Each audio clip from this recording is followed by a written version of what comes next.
Well, this is Barcelona. This is the home of Espanyol, and this is where it felt like England lost today. They didn't. They won 1-0. It's history made by Thomas Tuchel. He's the first England manager ever to win his first 3 games without conceding a goal. Noni Madueke was decent.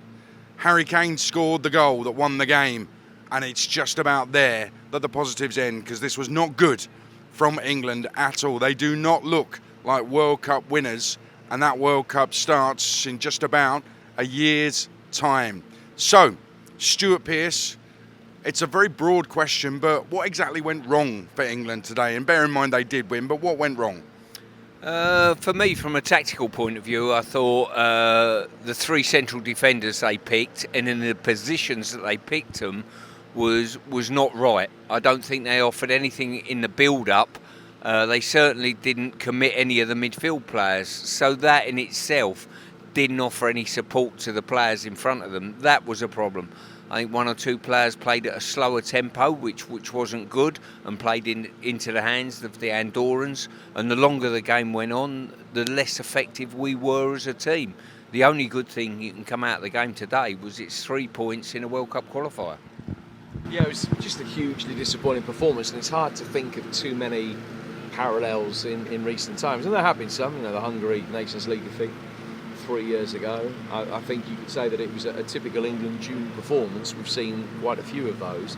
But the bottom line is that the World Cup is going to take place in June next year. So you can use tiredness and workload as an excuse, but it only goes so far, because that's the time of year that England are going to have to deliver in a tournament if they're ever going to win a major one again. So any number of reasons really why it was disappointing. Players being played out of position. I think that for friendlies, a lot of it is a learning curve, and to a small extent, as long as you're getting questions answered, even if you don't like the answers, that's not necessarily a bad thing, because you are learning things about players and systems and seeing what works and what doesn't work. And I think that Thomas Tuchel will have seen plenty there that didn't work, that he will know whether to abandon it, or he will look at it and think, okay, well, we can try that again, but it's got to be better.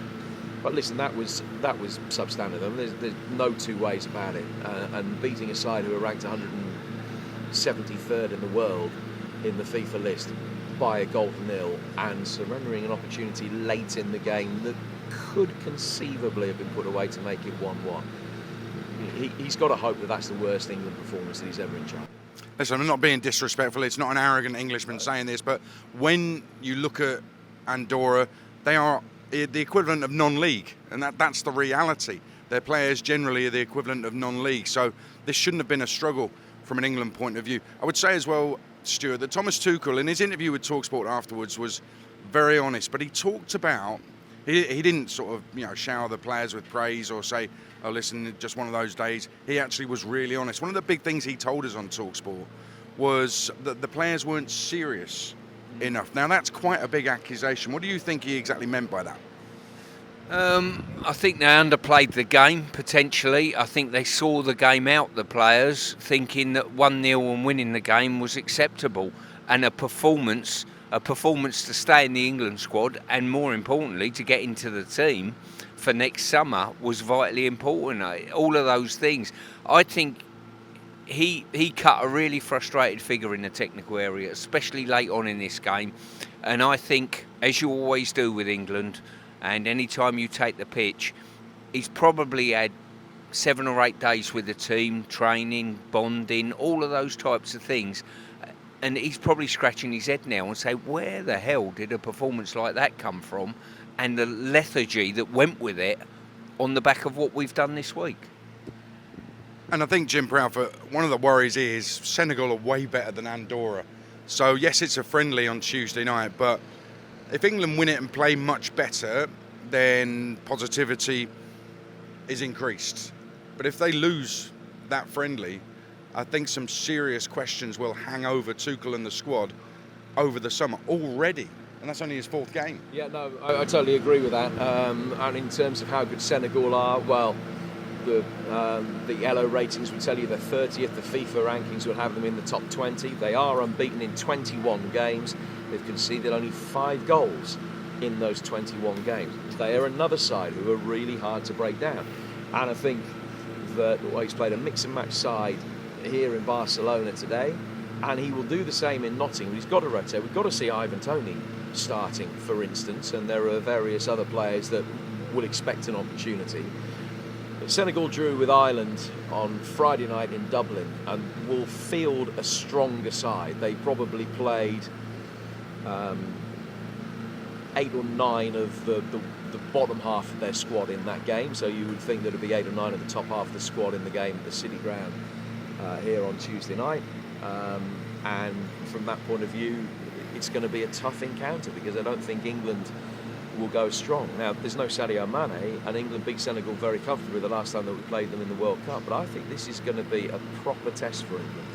And as you say, if it's a poor performance in front of a full house, if England play like they did today in that game, they will be beaten. And that then asks questions and doesn't threaten to derail the Thomas Tuchel reign before it's got going. But you don't need questions and anguish hanging over the reign when you're then not playing again until Andorra at home, and then Serbia coming up not too far away from home, which is the toughest game in the group. So puts England in a bad position if they can't produce some radical improvement in that match in the East Midlands on Tuesday. Yeah, I agree with that. A couple of individuals, Stuart, want to talk to you about. Jordan Henderson started in midfield for England. I know on social media there was a lot of backlash from that. His performance produced a lot of backlash as well. It's interesting because Thomas Tuchel after the game was asked about Jordan Henderson starting, and he said Henderson was chosen ahead of Declan Rice because Declan Rice, and this is Thomas Tuchel's quote, Declan Rice was out of rhythm. Now, there's a couple of things there. First of all, the fact that Declan Rice is out of rhythm for an England qualifier is worrying, it's concerning, but also the fact that Thomas Tuchel has chosen to go public and name Declan Rice and say publicly Declan Rice was out of rhythm. That is interesting as well. Yeah, really interesting. I don't think I've heard any manager say that a player's out of rhythm. I've not heard that before. Whether he's suggesting he's seen in training that there's not enough focus from the player, that underpins the word rhythm, who knows. But it's disappointing to hear. You know, I've worked with Declan for a long time at West Ham, and you know what he stands for and what he is. But he's obviously seen something he's not happy with, and he's put Jordan Henderson in the team in front of him. You would fully expect Declan to be in the team Tuesday night. I'll be astounded if he's not. And, like always, the ball's in your court as a player to deliver a performance that answers your manager. Yeah, I don't think Declan Rice, you know him way better than any of us, but I don't think he's the kind who would start crying about something like that. He's more likely, I hope anyway, to react in the right way to that. Another one I wanted to ask you about was Cole Palmer. I mean, we could go through all the individuals, but Cole Palmer was so good in the Euro final for Chelsea, Europa Conference League final for Chelsea, a game changer really, second half when he started producing, but just didn't look at it at all today. And it's, knowing how good he is, and I'm an England fan, knowing how good he is and then seeing him look so passive in the game, deeply frustrating. So what's going on there? Because they're playing effectively against a non-league team. Yeah, I don't think he got the game. I don't think he understood exactly what was needed from him as a player. He played slow and lethargically because he had a lot of time to do so. When you've got a lot of time to do so, that's the last thing you need to do. You needed to play it quickly, effectively, show energy.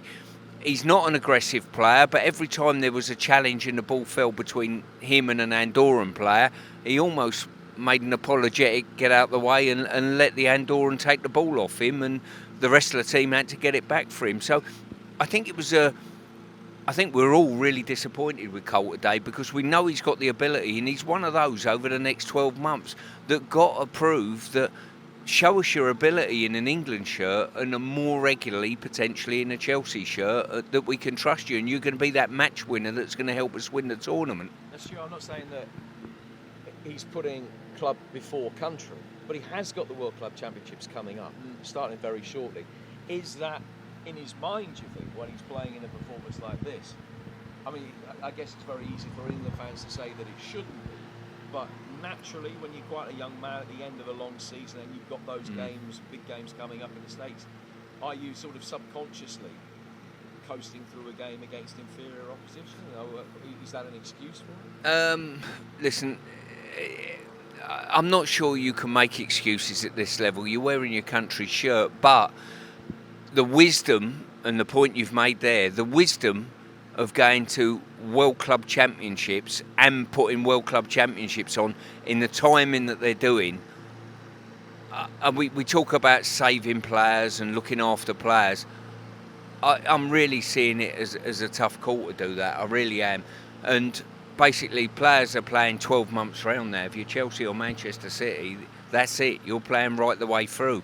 And listen, only time will tell whether it's a good idea and it takes off and gets off the ground. But I don't think you've got any excuse any given time to deliver a performance of energy within a game. And I'm not sure Cole delivered that today and done himself any good with that performance. Well, listen, they got the win. They're top of the group, but they're going to have to play better. And in the words of Thomas Tuchel and Harry Kane live on talkSPORT after the game here in Barcelona, England have got to get serious. We'll be back with the debrief on the England games next season on talkSPORT. On AM, on DAB, via the talkSPORT app and on your smart speaker. talkSPORT.